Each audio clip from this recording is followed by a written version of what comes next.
This is going to be a fun one because Okay. there's a lot of caveats there based on exercise history, time that you can dedicate, movement efficiency, etc. Let's pretend that let's try and cap this to 3 to 4, and let's say without knowing anything about you, you've called me up on the phone, you've been wrongly arrested for a crime you didn't commit, you're in jail, you're allowed 30 minutes of exercise a day, so you're trying to economize your workout to maintain your cycling fitness for when you get out and you're exonerated. What's it going to be? Based on the research we look at, they do a lot of squat patterns and leg press. So that would be a place to start. So if you're the beginner, as I mentioned earlier, you are building up eventually to get to heavyweight. So you would start as a squat pattern at lighter weights. It could even be body weight, and let's just get that movement right. And then when you become an intermediate or advanced, so if you already identify as an intermediate or advanced resistance trainer, your goal is sort of working up to eventually completing a 6-week training block in the gym where you're sort of doing 4 to 5 sets of 4 to 5 repetitions at about 80% of 1 repetition max, so fairly heavy lift, yeah? And then the same thing on the leg press. Now, if you want to go off Ronestad's research, he does a lot of single leg press work. That would be more for our sort of advanced trainer and sort of that end range intermediate trainer. The beginner, just learn how to use the leg press with 2 legs, incline leg press, get a little bit of weight on there, let's just move well and get used to it.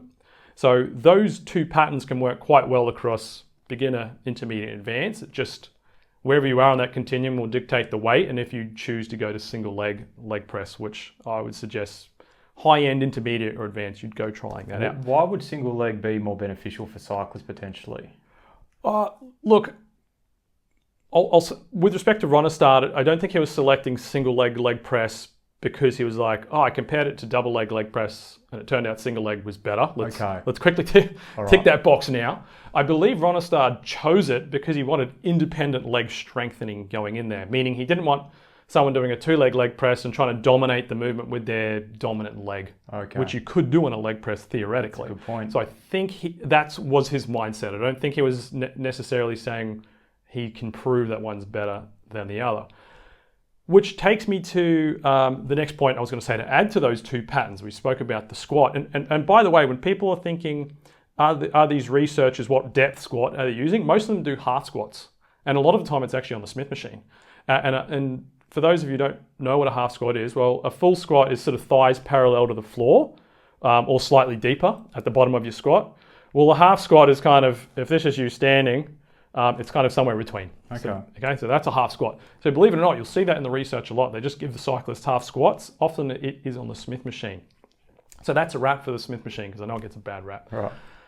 Now, with respect to, would this be beneficial for cyclists doing the single leg press? And that takes me to my next point. I do like the single leg press and eventually phasing it into my programming because it does help people who might dominate the movement, how they do have a dominant leg. It helps them use that non-dominant leg a little bit more and bring that independence and strength up on that particular leg. But what I was going to suggest is bring in like a lunge pattern as well. Okay, I haven't actually seen any research, and I'm not saying it doesn't exist, I just haven't read it yet, where they use lunge as one of their main movements to try and increase on-bike performance. But the beauty of the lunge, other than it being quite challenging for your balance and your core and your hip stability, which according to Apt and colleagues in sort of 07, 08, that's quite beneficial to improve that because it improves pedaling mechanics.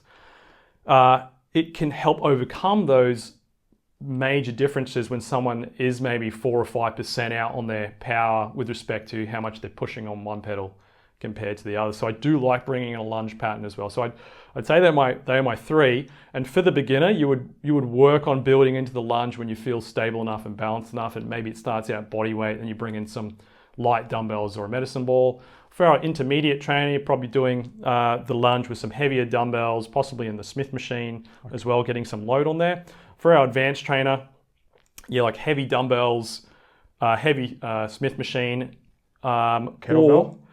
Kettlebells. We've got 40 kilo kettlebells at our gym, so you could get pretty serious, heavy on those as well. So any type of lunge pattern for the intermediate advanced trainer where you can sort of build your weight up on it safely would be the right idea.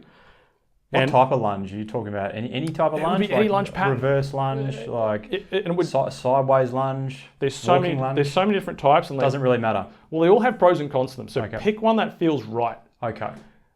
What I would suggest is if someone's eyeing off the Bulgarian lunge and doing it heavy, start off light and build up. That's probably one of the most advanced lower body exercises we have. Incredibly balance demanding. It's still a lunge pattern, but it's incredibly hard. So that one there, whilst I do like it, I've got to factor in there's a big balance component. So if you're someone where you're like, oh, my balance is good, but it's not amazing, start light on that one. Or you might be like, hey, I really like the reverse lunges in the Smith machine. Or I like just the up and down lunge where your feet just pick a position and that's where they stay. So it would really depend on the comfort of the individual person. Make sure you enjoy it. But a lunge pattern would be a good idea because it helps build balance at the same time as independent leg strengthening and also stability around the hips. So they're my three: a lunge pattern, a squat pattern, and a leg press. With the lunge being more the one that I'm throwing in there to suggest you try, and the squats and the leg press being the ones that we're seeing in the research. As I said, in particular, Ronestad's done a lot of it, leg press and squat stuff. He's showing good outcomes with respect to sprint power and time trial power outputs as well.